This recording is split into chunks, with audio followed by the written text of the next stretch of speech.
Assalomu alaykum barchaga. 22-misolimiz bo'yicha chizmadagi yuzani topishimiz kerak ekan, S yuzani.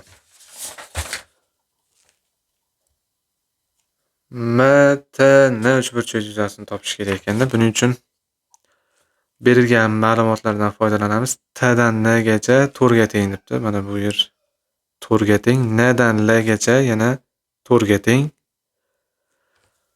Xo'sh, endi E dan D gacha bo'lgan masofani topsak, 35 da 5 ga bo'lamiz. 7 ga teng. D dan L gacha masofani topish uchun 35 ni 7 ga bo'lsak, ichiga teng bo'ladi, 5 ga teng bo'lar ekan mana. Shu ma'lumotlardan foydalanib MTN uchburchak yuzasini topish kerak bo'ladi. Dastlab quyidagicha amalni bajaramiz. Shu M nuqta bilan L nuqtani tutashtiramiz. E'tibor berib qaratsangiz, mana bu uchburchakda M L mediana bo'lib qoladi. Mediana ko'pchilikka ma'lum yuzani tengga bo'lib qo'yadi. Shuning uchun bu yuza ham S ga teng bo'ladi. Uchinchi bosqichimizda endi mana bu N L D uchburchak yuzasini topamiz. Bu uchburchak yuzasi 4 ni 5 ga ko'paytirib 2 ga bo'lishimiz kerak bo'ladi. 4 ni 5 ga ko'paytirsak 20, 2 ga bo'lsam 10.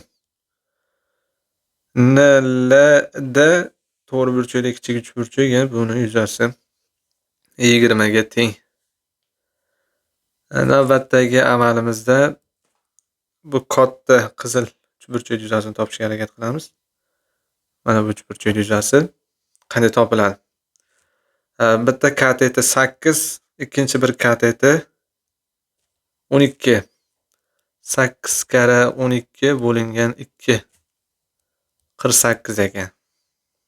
48 dan 10 ayirsa mana bu yuza to'rtburchak yuzasi kelib chiqadi. 38. Endi bir qoida borda, eslasalaringiz, shu ixtiyoriy uchburchakda asosga bir chiziq tushsa,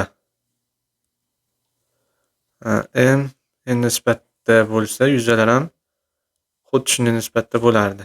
Shu xossani mana uchburchakka qo'llaymiz. M L uchburchakka qo'llaymiz. Ya'ni ajratgan kesmalari bu yerda M da chiziq, mana shu chiziq, ajratgan kesmalar 7 bilan 5, xo'p. 7 taqsim 5. Ajratgan yuzalar 7 ajratgan kesmadagi yuzasi 38 qo'shilgan S bo'ladi.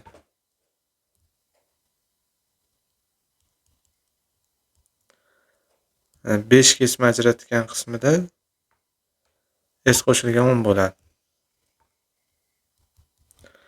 Proporsiya qilib qo'yadigan bo'lsa, 38 ni 5 ga ko'paytirsam